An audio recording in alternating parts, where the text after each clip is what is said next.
This week begins our sew along for our little wristlet from Blue Cala Patterns. This is a free pattern that you can go and download, and further on in this video I show you how to do that. And this little bag can be used for anything, maybe a makeup bag or an evening bag, even if you make it with the right fabrics. You don't necessarily have to use vinyl or cork.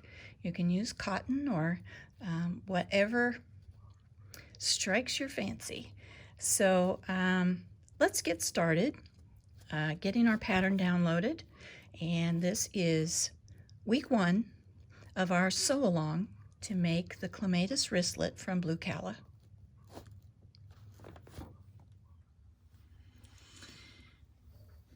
So when you go to the Blue Cala Patterns website, and you'll probably have to register. You don't have to sign up for their email newsletter or anything if you don't want to. It'll ask you, but that's up to you. So you'll go ahead and you'll put your little clematis.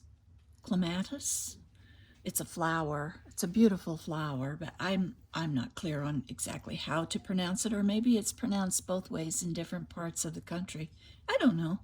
But anyway, the Clematis wristlet pattern, you're going to put that in your shopping cart and you'll go ahead and check out. It'll be easy because there's no, it's free. It's a free pattern, so they won't ask you for your credit card or anything.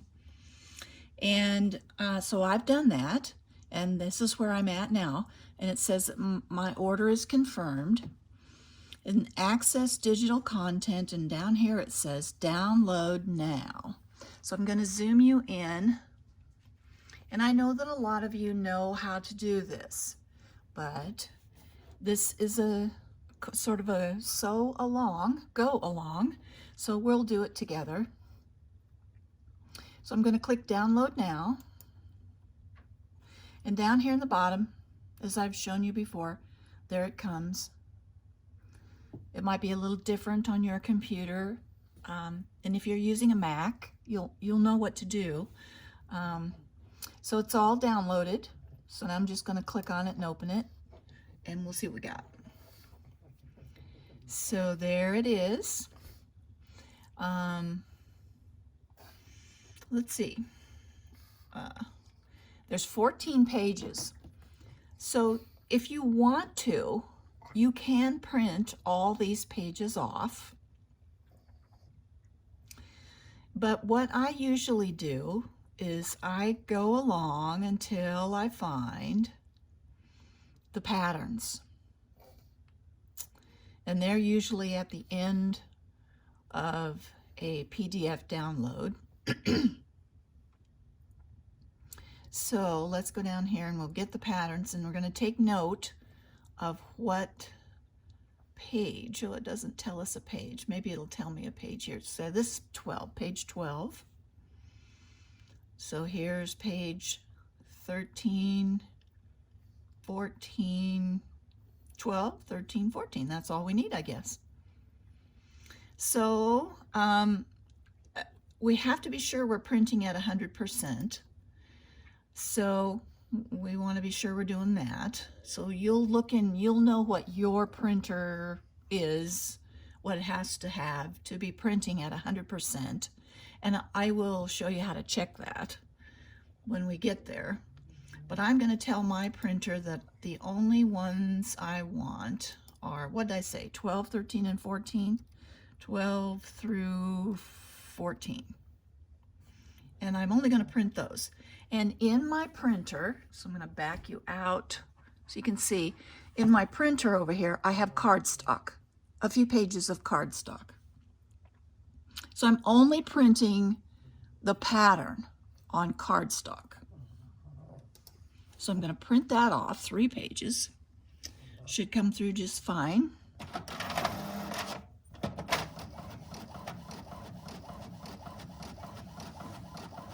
So we'll print those 3 pages off. And I see here that I'm going to need to put some things on a fold. So some pages I am going to print off twice because I want a whole pattern piece. It looks like 12 and 13 I will need to print off again. So when this is done, I'll tell it that I want it to print 12 and 13 again so that I'll have the other half of the patterns that say to cut on a fold. I mean, you don't have to do it this way.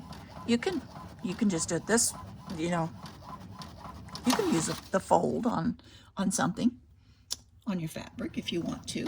So let me tell it real quick that I want 12 and 13 again. And we'll get through this. 12 through 13. And go. So while this is printing off then, you know, if you don't want to print this entire instructions off, I mean, some bag patterns have 30 pages or more.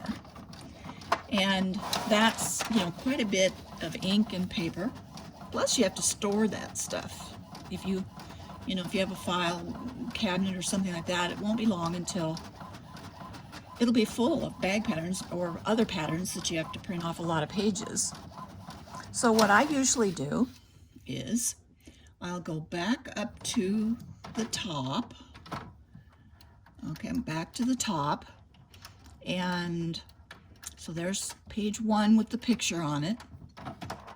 And here's page 2 with all my supplies. And page 3 starts with the assembly. So page 1 and 2 are really all I need to have in a hard copy. So I'm going to take out the rest of the cardstock that's in my printer and just put in regular copy paper. And I'm only going to print page 1 and 2. So let me do that. I'll try not to bump you.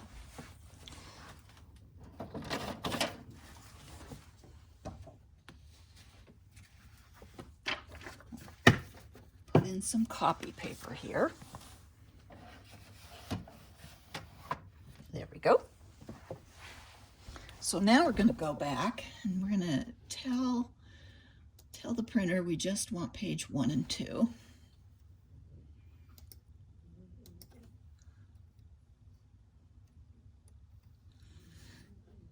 And we'll print those off. And it's going to take a lot of ink just to print this picture, but it's nice to have on the front of your bag. I'm in a Ziploc baggie. I keep all my patterns in big Ziploc baggies, so they're all together. And then I'm going to tell you what I do about the rest of this pattern. When this gets printed off, this is all I really need to have as a hard copy is page 1 and 2.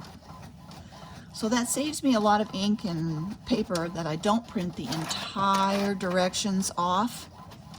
And so now what I'll do is with my iPad, I will go back to the site and I will download this whole thing to my iPad and save it in my files on my iPad. And then when I'm at my workstation and I'm sewing this little bag up, I just have my iPad sitting there on a little stand and there's my directions. They're there all the time and I have them on my computer downloaded, so if I needed them again I could get them. And I haven't used up a lot of paper and a lot of ink. So that is where we start. And now we're going to cut out my pattern, these pattern pieces. We're going to cut them out of the cardstock with my Scan and Cut. If you don't have a Scan and Cut, don't worry about it. Be right back and we'll cut this out. Okay, so we're getting ready to cut out my pattern pieces. Some bags and other projects, they don't have to be a bag necessarily, have a lot of cutting to do when it comes to the patterns. And I used to use a rotary cutter and a ruler and scissors, and sometimes I would sit in the evenings and watching TV and I'd sit there all evening and I'd cut out patterns with my scissors just in my lap. And one day I thought, well, why in the world am I doing that? I can do this on my scan and cut. So I always cut them out on my scan and cut now. There might be some patterns that have pieces that are too big, but the new scan and cut machines, they take a 12 by 12 mat, and you can even do a 12 by 24 mat in the machine I've got. And so I just cut everything out on my scan and cut now. So let's see, these are the papers that we just printed off. And here are my cardstock patterns. So I'm gonna line this up right in the upper left-hand corner, right side up. And I wanted to tell you there's a 1-inch square test on here. Remember when we printed this off, I said to be sure, very, very sure that you're printing this off at 100%. So test this 1-inch square. If it is not a 1-inch square, then something has to be changed with your printer to make sure that these get printed off at the right size, the 100%. So you'll have to probably, refer to your printer manual or something to make sure you're getting that right if this doesn't turn out to be 1 inch. So with a scan and cut, all I have to do is scan this page and then take out anything I don't need to cut this out. And there might be some other noise that would maybe pick up. There could be some dust on my scanning glass inside there or something.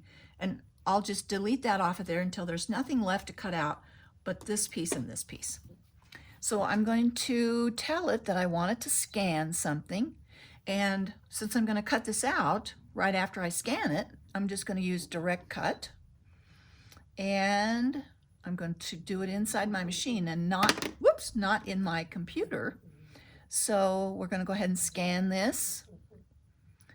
And it'll come back. And we'll take all the stuff out of it that we don't want. And cut it out. And it's just so fast. It's so much faster than, like I would use a ruler and a rotary cutter to do all these straight edges, and oh my goodness, it was something else. So we do have a little bit of noise on here. I call it noise, but it's just stuff that you don't want on your scan, because if it's there, the machine's going to want to cut it. So like down here, it'll try to cut that out. And the other day I was printing off, I was cutting out a bag pattern that I had printed off, and the page number was up here, 28. It was page 28. And I forgot to delete that off of there, and my cutter cut out that little tiny 28. So anything it sees on there that isn't what you want to cut, you got to get rid of it. So we're going to delete. See down here it's highlighted in red. So we'll delete that. It's gone. Then it moved over to another little spot that it's picked up and sees. So we don't want that. So we'll delete that.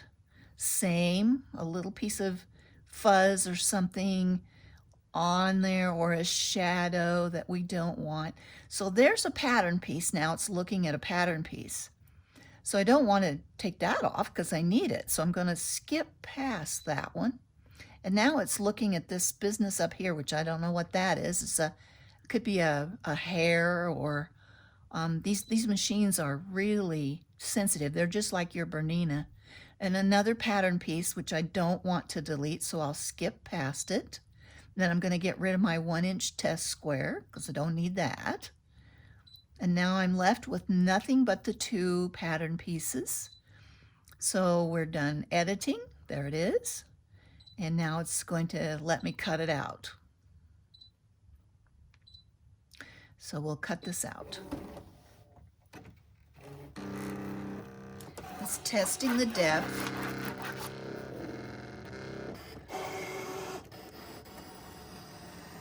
This is much faster than sitting with a pair of scissors. In 1 minute, this will be cut out, or less. It's all done. So now then what I usually do is I just pick up the outside and pull it away and use my little weeder tool and pick up the pattern pieces, and there they are. So now I'm going to go ahead and cut out the rest of my pattern and put the extra piece over here that I printed off so that I've got a whole pattern piece. Same for this one, and then we'll be back. So I want to put my a second copy actually of my directions to do this little bag on my iPad, since I didn't want to print all those pages off. So I've come into my account on Blue Cala, and here it says digital files, my downloadable files. So I want to go there, and there's my PDF.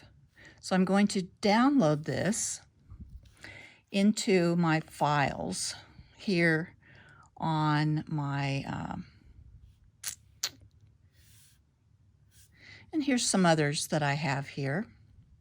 I sometimes delete them, but not very often. They don't take up very much storage space. And so now I have this on my iPad. So let's see if I can pick it up. So I'll go down here to my files, and I just finished this bag. So let's get out of that one.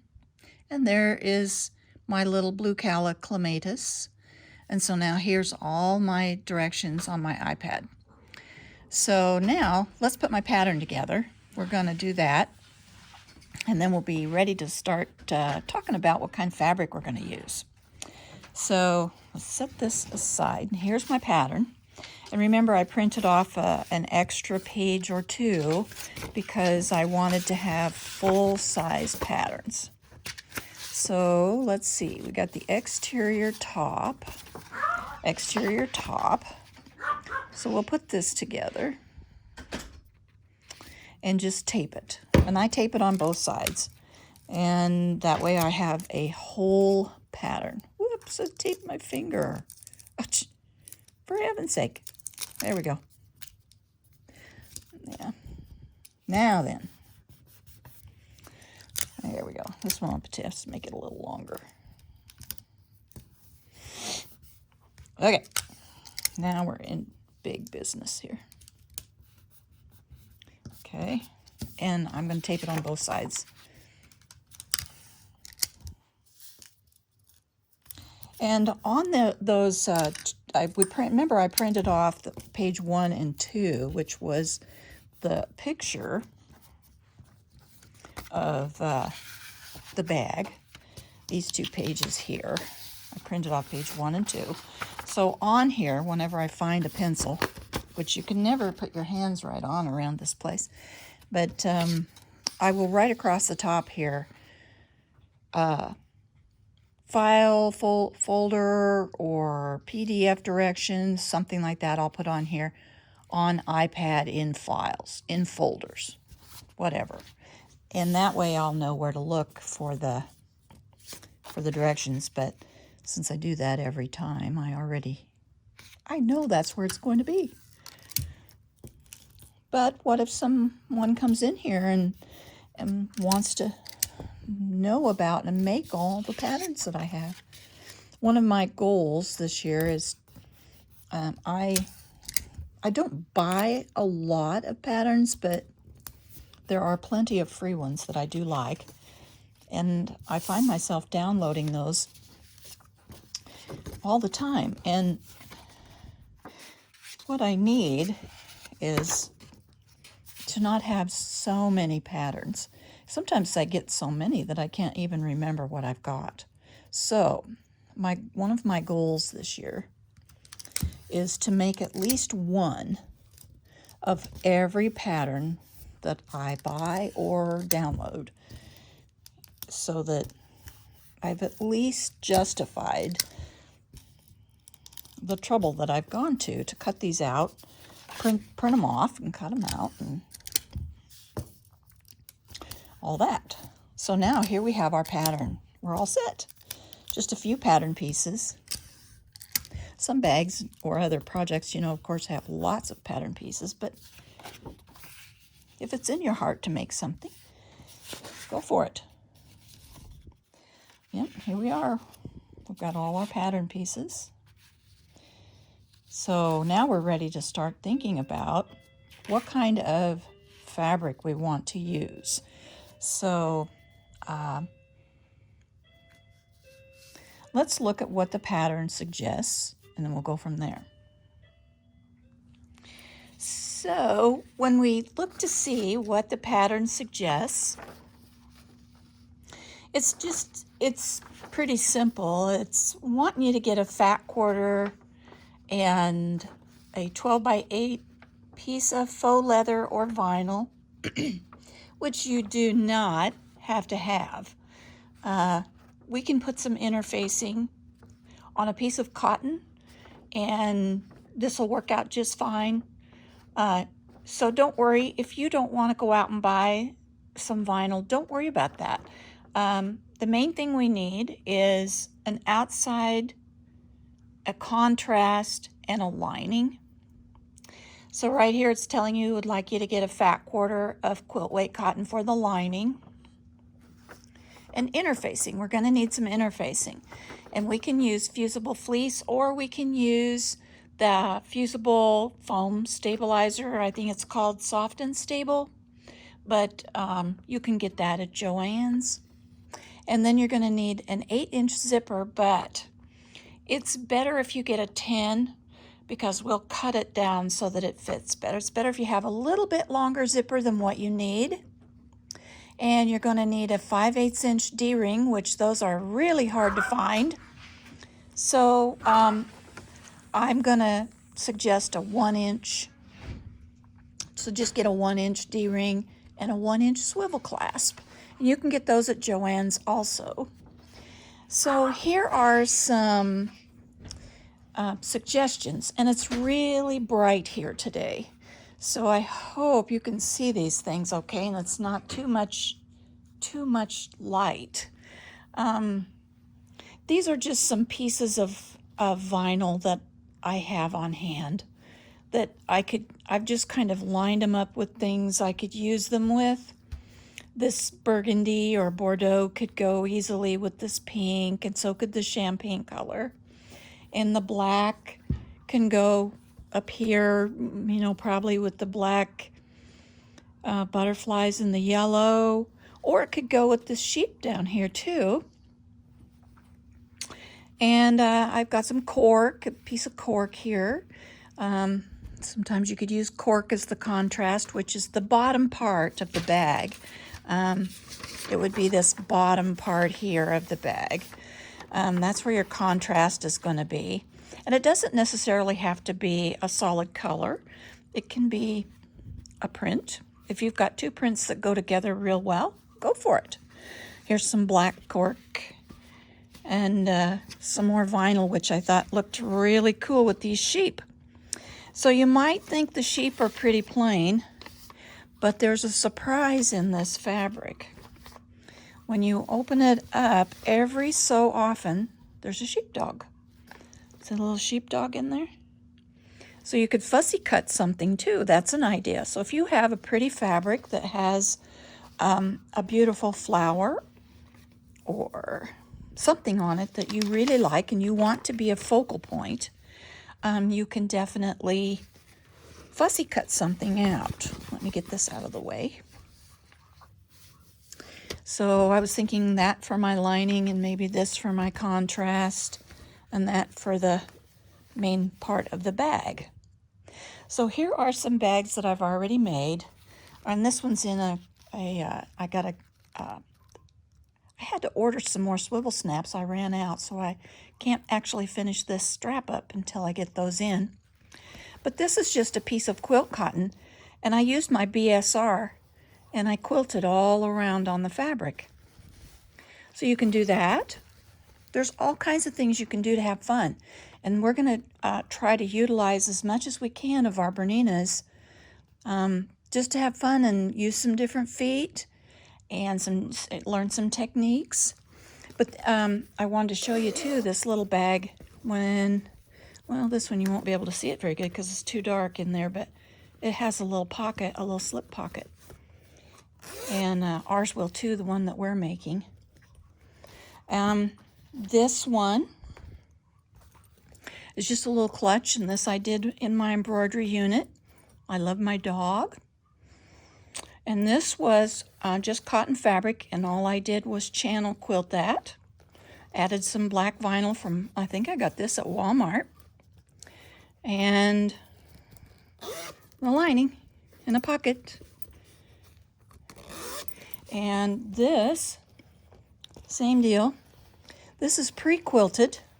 You know, you can go to Joann's or just about anywhere and you can buy pre-quilted fabric. So that's that. Same here, pre-quilted fabric. You know, you can put as much work into it as you want or not. So your things to do this week are to get your pattern downloaded and printed off, cut out, and get your fabric picked out, whatever kind of fabric you want to use. You can use an old pair of jeans. You can use old home deck samples. We can make this work with just about any kind of fabric. You don't have to have fancy vinyl or cork or any of that, but I'll probably use some of mine, but you don't have to. And we're definitely going to be doing some embroidery, so we're going to be using the embroidery side of our Berninas as well as the straight stitch sewing side. So get your fabric picked out, get your stabilizers, your interfacing in the fleece or the foam, whichever you prefer, and have everything ready. And next Tuesday, we'll start cutting out our little bag and begin the sewing. So I hope you have a good week. Have fun planning your little wristlet, and I'll see you next Tuesday on video.